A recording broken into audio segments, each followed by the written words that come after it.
Welcome to Ghost of a Podcast. I'm your host, Jessica Lanyadoo. I'm an astrologer, psychic medium, and animal communicator, and I'm going to give you your weekly horoscope and no bullshit mystical advice for living your very best life. Hey, everybody. Welcome back to Ghost of a Podcast. This week, I have a really great question from Stop Talking Trash. And this is what she asks me. I've tried my best to act with integrity, but sometimes, a lot of times, I'm just straight up irritated. My immediate reaction is to start talking trash and throw petty things around, none of which are the truth in my heart. They're just cheap stabs. I feel the most high thing for me to do is keep it inside, but I can feel myself becoming resentful. This is most often geared towards my coworkers and sometimes friends who I feel like haven't been respectful towards me or someone else. I definitely speak up for myself when it's appropriate, so I wouldn't say that that's the issue. And I don't think that everything is worth a discussion. As a result, I feel like I'm constantly bashing on these people to my boyfriend at the end of every day, but I know this is not how I want to behave, how I truly feel, nor respectful to them in turn. Any advice on how to have acceptance without ever once going there? How do I spiritually handle annoying shiz? That is such a good question because if we're being honest, people are annoying. If we're being honest, the whole world we're living in, I mean, reality TV, social media, it is very accepted and cool to talk trash to people, to be really like looking for mistakes in others, to be looking for what's wrong with other people, where memes are just making fun of people half the time, right? Like we are in this place where it is absolutely accepted and celebrated to be quick with ways of turning on other people or quick with ways of making other people feel less. And, honestly, we don't even need the cultural shift, which we have had, to perpetuate that. The truth of the matter is, yeah, people are annoying and it is really easy to just be annoyed. But let's unpack this a little bit because there's a bunch of things you're saying within your question, Trash Talker, that I think are really important to unpack. So one thing is that you really are naming that you want to be behaving with integrity, that you don't want to be making cheap stabs, but that when you stop making cheap stabs, you resent people. So the question I kind of have for you to explore is, do you believe that when you're getting it out of your system, you're changing anything? Because kind of what I'm hearing here is that there's a way you don't feel resentful when you get it out of your system. But at the same time, you are saying that it's not actually productive. Like you don't actually think that what you're saying is wise or helping anybody. So what we're really talking about is self-soothing. What we're really looking at is you have a habit for handling the mental and emotional stress that you feel by people annoying you. And that habit is actually not serving you anymore. It's a very surface satisfaction, and it has a deeper and longer term problem associated with it, which, separate from the immediacy of your question, is something that I have found that every living person deals with on one level or another. You have a resource or a tool and you use it and you use it and it works until it stops working. And it's really hard to change tools or resources that at one point worked and are no longer working now. And so let's just start off with, that's what this sounds like it is. It sounds like at one point, talking shit allowed you to put distance between yourself and others. And now it's just making you feel like a shitty person, right? I think that's great. I think it's great that you're willing to look at it. I think it's great that, you were really clear in your question, that you do know how to stand up for yourself. So it's not that you're getting trampled upon in day-to-day life. So here's the thing. When people annoy you and you feel like you need to do something about it, you need to say something, keeping it inside is not a great option. Because when you say, I keep it inside, what you're really talking about is repressing the feeling. It's squashing the thought, squashing the feeling. So I'm going to give you a really simple way of experimenting with this, okay? What I want you to do is the next time somebody bugs you on a scale from 1 to 10, or if it's easier, you can use a scale from 1 to 5, number it, right? And so let's say somebody is doing something incredibly slowly and you think they should be picking up the pace at work. You can be like, all right, this person on a scale from 1 to 10 is hitting me with a hard 10. I want to murder their face off. I want to tell them whatever. Name it as a 10 so that you are separating yourself from the immediacy of the details of what they are doing or what they are not doing. And instead, you refocus on your feelings, which are actually your problem. Your problem is not that other people are annoying. I mean, it's low-key your problem.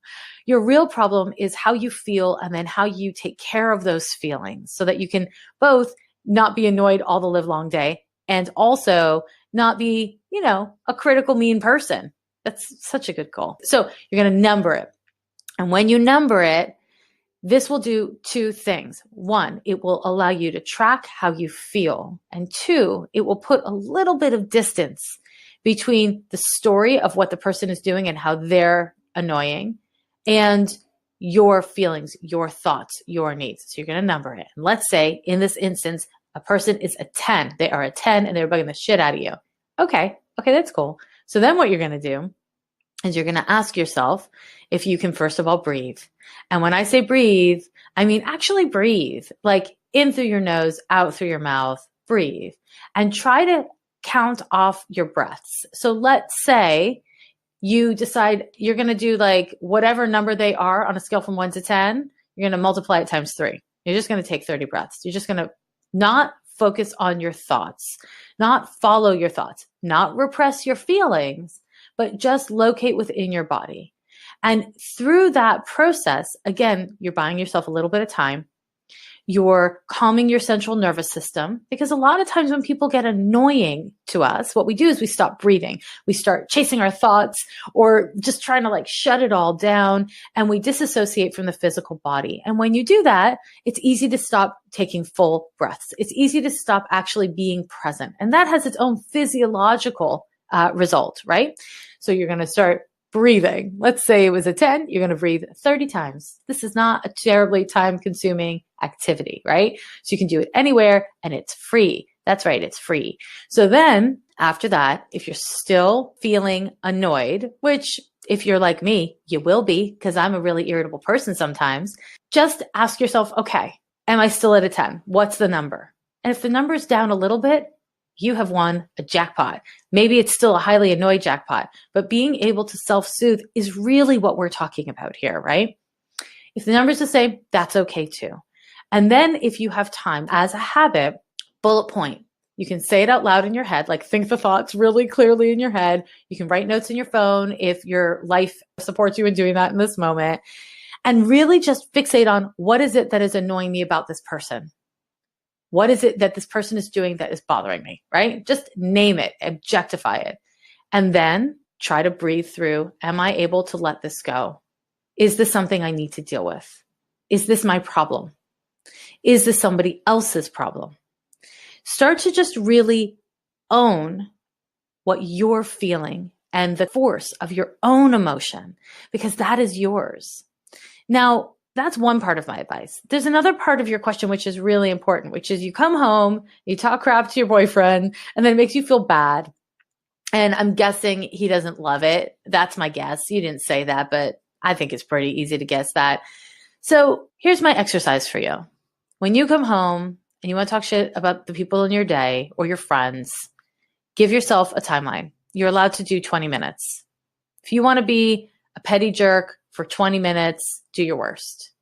And then at the end of the 20 minutes, this is not about being resentful. This is not about doing anything other than taking a different approach to the thoughts and feelings. And this different approach is by breathing. It is by being emotionally present. It's about journaling.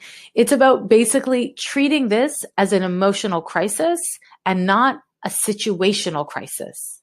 In other words, what I don't want to encourage you to do is to continue to chase what they did, what they didn't do, how they're wrong, how they're dumb, but instead, how you don't know how to let something go that's hurting you, how you're not sure if your choices around friendship are serving you.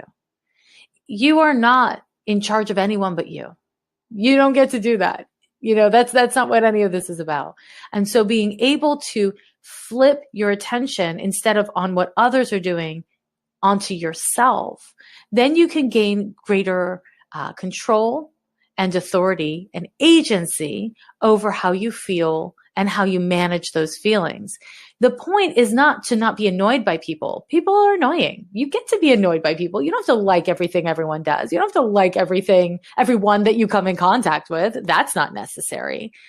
But what you do want to be able to do is know the difference between a situation that is bugging you because there's something wrong and a situation that's bugging you because you're irritable. And they take different remediation. They're both really valid, but they take different remediation from you. And it sounds like you know how to handle the thing where something is wrong, but you don't know how to handle the thing where you just don't know how to be right with yourself. And so here I have given you steps for doing this. Now, before I end this answer to your fabulous question, I want to say something else, which is I learn a lot from cats. Now, I know, astrology, woo-woo, psychic lady, and I like cats and whatever, but I love cats. And I am really blessed because I meet with clients and I do the work I do through a studio in a backyard, and there's hella cats out here. And I've learned something really powerful from these cats, which is they're constantly being hunted by each other. They're constantly being hunted by raccoons and other weird animals because nature apparently exists outside of us asshole humans. So what I basically see is that these cats are constantly laying in the sun, chilling, having a lovely time, and then someone walks up, tries to attack them. They fight. It's terrifying sounding. And then they shake it off and go back to chilling in the sun. It is remarkable. Now, what I've really learned from watching this happen over the past couple of years is that the body is a resource. When adrenaline gets activated in your system, if you stay calm and you don't use your body as a resource to shake it off, to move your body and release the adrenaline gets trapped. And that's where we start to have stuff come up. And I am not a therapist. This is not my specialty. So I'm not trying to explain trauma to you guys. That's not what I'm talking about. I'm talking about day-to-day bullshitty stuff that we just try to tamp down our thoughts, tamp down our feelings instead of releasing them in a healthy and creative way. When we don't have our body as a resource, things get blocked up. And so I would say that it's really important to consider, do you exercise? Do you shake it off? Because if you're going from work to home and the only thing that you're doing in between is, maybe walking to the train or something like that, that might not be enough. And so if you're really annoyed by people, when you come home, go into your bedroom, put on your headphones, 15 minutes of solid dance. Use your body as a resource to shake off the stress of people and things that bug the shit out of you. This is therapy, okay? And it's free and you can do it from home. And it's something that is really important because when we allow ourselves to have thoughts and feelings that are dramatic or unpleasant, or even really what we consider to be wrong, not consistent with our value system, but we do it in a way that is creative instead of destructive and intentional instead of reactive, ooh, that gets good. So allow yourself when you come home to be hella annoyed. Think about all the things that bug you, all the people who bug you, and then blast that music and shake it off. Use your body as a resource to sweat it out. And, this isn't going to fix it 100%. We're not looking for fixes. We're looking for tools and resources. And this is a really good one.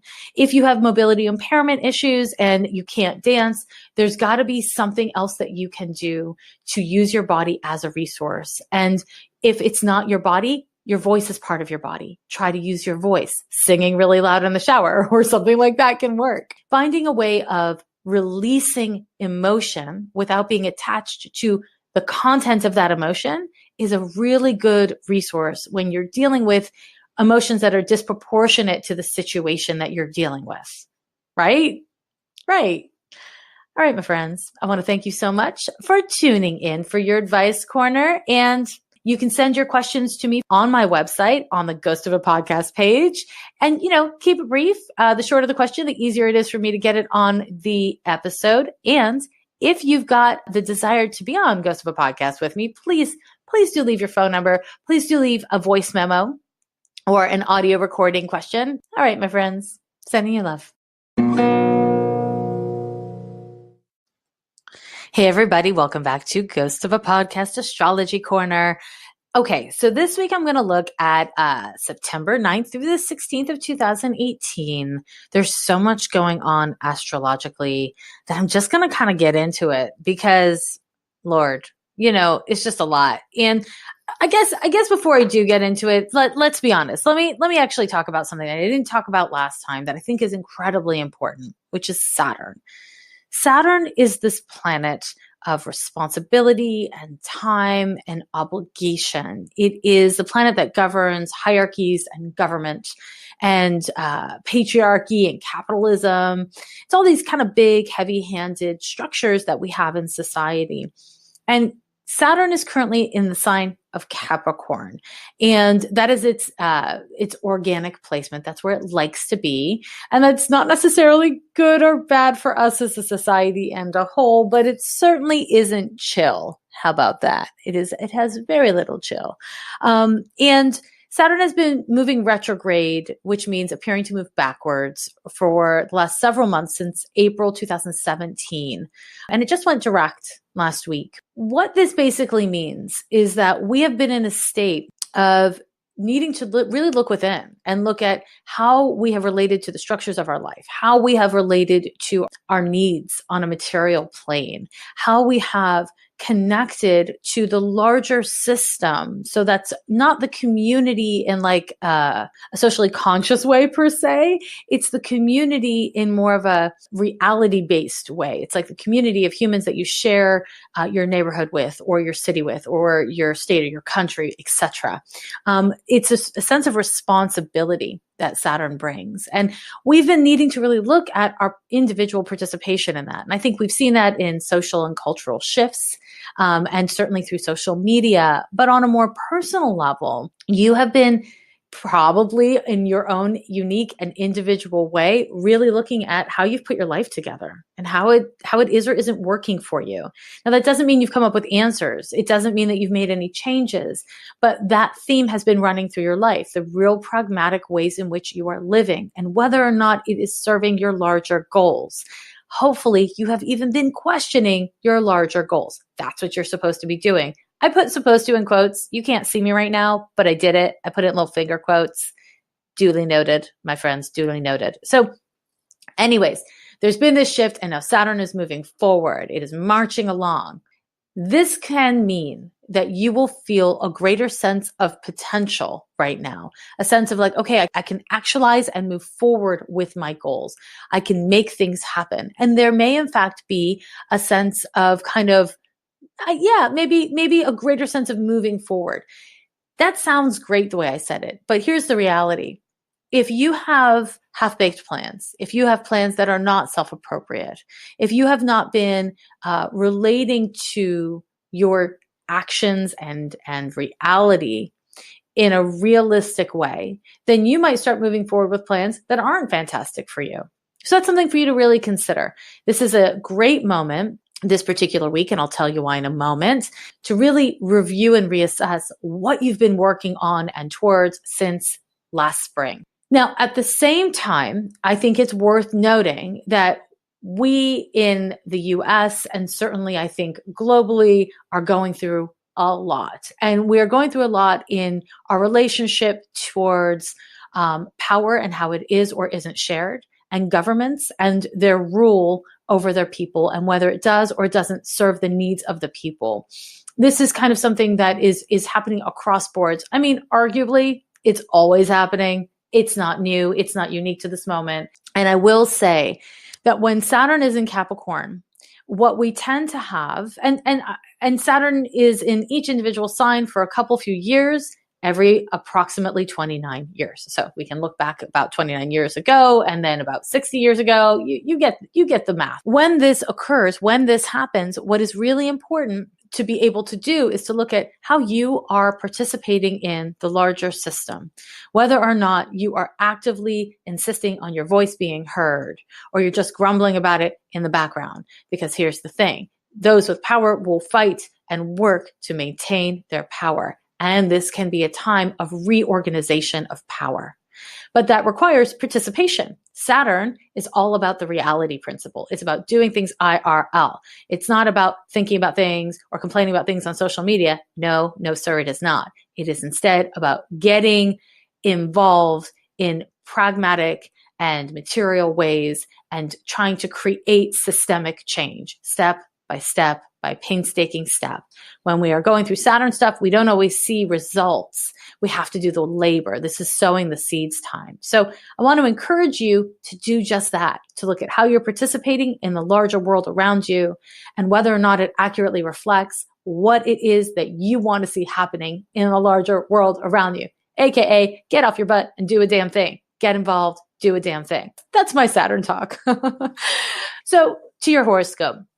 September 9th, we have a new moon in Virgo and Venus moves into sexy and deep Scorpio. In fact, on the 10th, Mars moves into impulsive and dynamic and creative Aquarius. And we have Mercury moving into Virgo this week, or it just moved into Virgo. So we have this massive shift and this massive changing of the guards that's happening as these planets change signs.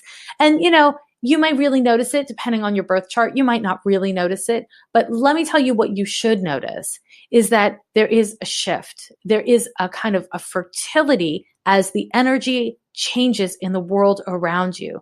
And within that is the potential for you to participate in new ways, for you to bring new parts of yourself to the table and to act in new ways. The thing about change, and I get questions all day long about how do I change X? How do I change Y? And there's a million nuanced answers. There's one answer. You take a deep breath, you have an intention, you follow through with that intention. That's how you make change. And so if you're feeling really overwhelmed or uncertain of what to do, start really small. Start with the smallest of things. If you walk to work the same way every day, change your route. If you always put your bag on one shoulder, put it on another shoulder. If you don't know where to begin really, really small because change begets change. Presence begets presence. So that is deeply connected to this new moon in Virgo on the 9th. The new moon in Virgo is a really fertile new moon, and this one happens about once a year. We have new moons in each sign only but once a year. So it's a big deal. It's when the sun and the moon are at the exact same degree in the exact same sign. And this is a fertile one. This is a fertile one for getting reacquainted with your body, for really relating to your material existence. And so that is related to your physical body and to your home and to the home of the place you live in, the community you live in. But I think with Virgo, it is more fixated on the physical form that you live in. And if you can strive to reunite with your body, if you've been feeling kind of out of it or disconnected from it, this is really important for me to say. This has nothing to do with the way you look. I'm not talking about aesthetics. I'm not talking about what other people think of your body. I'm talking about your body, your BFF. If it's not your BFF, start there. It's supposed to be your BFF. You're supposed to, again, I put the quotes around supposed to. I'm putting quotes, guys. You can't see it, but we are meant to really be the steward and the shepherd of our own bodies. This body it's where you live this life. And the way it looks and the way other people react to it is the least important part of your body. In our society, we have a habit of making it one of the biggest parts of our physical existence. I think especially for us nurtured as female, for everyone. It's for everyone. I take it back. So if you can, look at your body, look at your face, look at your body. And do not look at it from an aesthetically critical standpoint. Look at it from the perspective of the freaking miracle that this clump of cells is. It's amazing. It's crazy. You have a universe inside of you. Don't get me started on the parasites that live inside of us. It's crazy. And on our skin, we are these crazy organisms. Pay attention. Embrace your organism. Notice what you have been avoiding or rejecting of your physical body and see if you can't shift your perspective and be a better friend to your physical form. This is a great time for looking at your habits around your physical wellness. And if you have been wanting to start a new diet, and I'm not talking about weight loss, I mean, if that's what you want to do, I'm not judging you. You do whatever you think is best. But I'm talking about, if you've been eating dairy and it's making you feel crappy, you're like, okay, I'm going to quit dairy for a month, see if that makes a difference. This new moon is a great time to kick off a new health habit. If you're trying to drink less, or I don't know, there's 6 million things I could say. Wear sunblock if that's your game, if that's what you like to do. This is a great time to activate and initiate a new way of relating to your body that better reflects your friendship with your body, or the friendship that you ideally want to have with your body. So this new moon, try it out. I'm saying try it out. On the 11th, we have a bunch of stuff shifting. We have a sun sextile to Jupiter and trine to Pluto, while Jupiter and Pluto form a sextile to each other.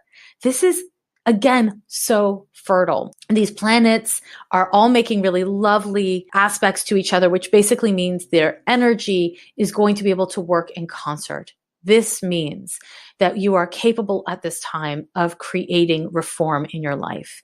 Jupiter is a great asset when we're trying to heal or see the bigger picture of our development. And while Pluto is always really heavy, the combination of these three planets is not heavy. It allows us to see things more clearly and approach things from a new place. The Jupiter-Pluto sextile is a bigger transit that has been going off and on through the course of many months. And this represents a time in society where we can see real reform that better serves the needs of all the people. We can also see a deepening or greater entrenchment of structures that don't work. And that's the problem with Jupiter. If you follow astrology, a lot of astrologers will say that Jupiter is the lucky planet. You will not hear me say that, because I don't necessarily think that's true. Jupiter governs resiliency and optimism, and in that way can be quite lucky. I mean, there's like a lucky component to it, but for reals, what it is it's the great expander. And so when we have the potential for expansion, if we have a negative or self-destructive habit and it gets expanded, that's not lucky. That sucks. And so you really want to look at your habits this week and make sure that they reflect your intentions. And if you don't have clear intentions, that's the work, is focus on what is it that I really want to be doing? Where do I want to be in 5 years? Who do I want to be in 5 years? And what actions do I need to take to get there? When I'm making goals, what I like to do is to kind of count it back. So in other words, if I say, okay, I want to have a tree house in 5 years, then within 4 years, I need to have the money saved up. And within 3 years, I have to be able to have a plan. And in 2 years, I need to own a tree. So you want to kind of like dial back your goals as a way to have greater clarity about how to get there. Because when we're planning from this moment forward, it can feel really daunting. If we're planning from the end game backwards, for me anyways, it can be really inspiring and a kind of clearer path forward. On the 12th, we have a Venus opposition to Uranus and a Venus sextile to Saturn. I warned you guys, there's lots going on this week. So this can be kind of an upsetting period. And, from where I'm sitting in the concert of transits we have, I would say this is good, because at the start of the week, as I've been talking about so far, we're really dealing with the potential for revisioning what we're doing and reforming our lives. And then this Venus opposition to Saturn is deeply destabilizing. It creates upsets. And so you may have a secret revealed. You may see things differently than you've seen them. This is not a great time for solidifying plans. It's a great time for seeing things differently, for creating growth, because we cannot have change without instability. That's not an option. I mean, maybe it is. Sometimes it is. But in general, not so much. So instability on its own is not a bad thing. Instability that does not lead to further growth, maybe that's not so great, right? So do your homework leading up to the 11th or the 12th, and that will really support whatever comes down around the 12th to be something that actually helps you to see what needs more attention in your life and kind of helps to direct you.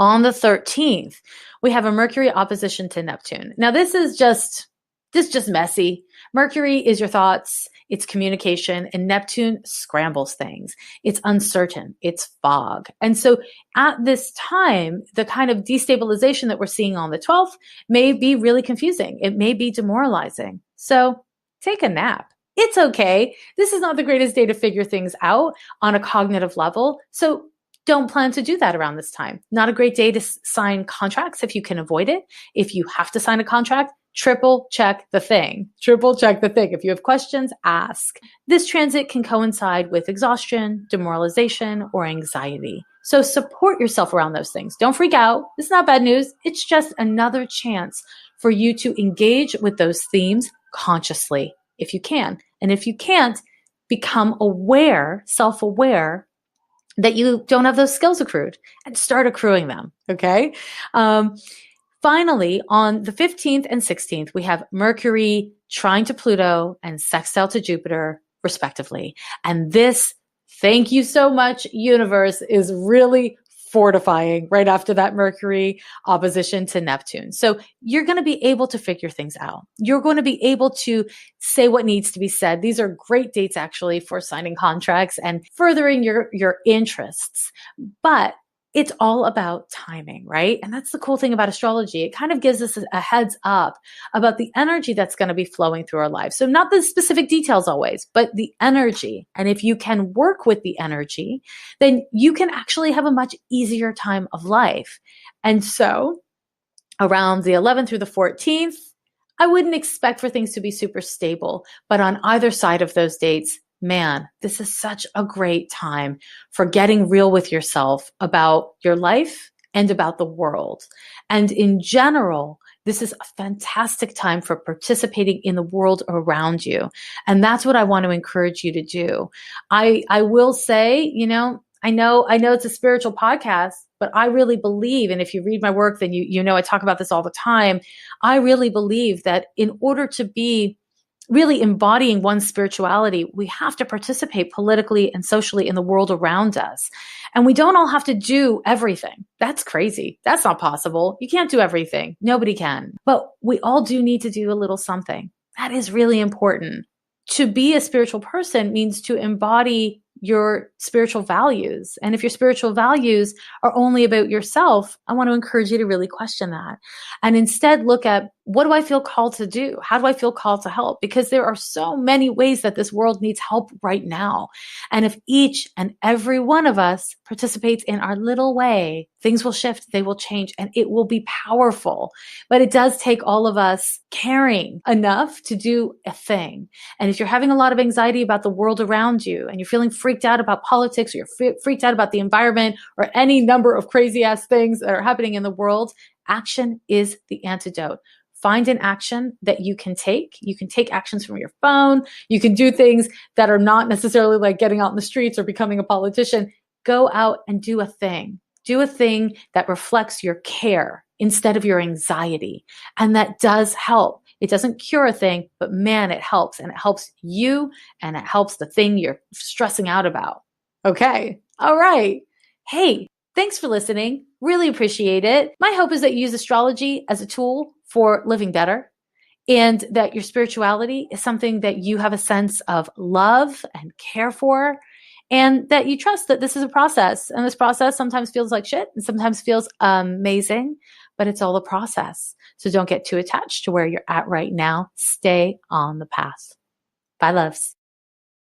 Every year they say the end is near, but we're still here. Yeah, we're still here.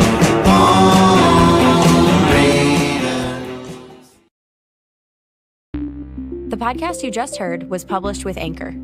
Got something you want to say to the creator of this show? Send them a voice message using the Anchor app, free for iOS and Android.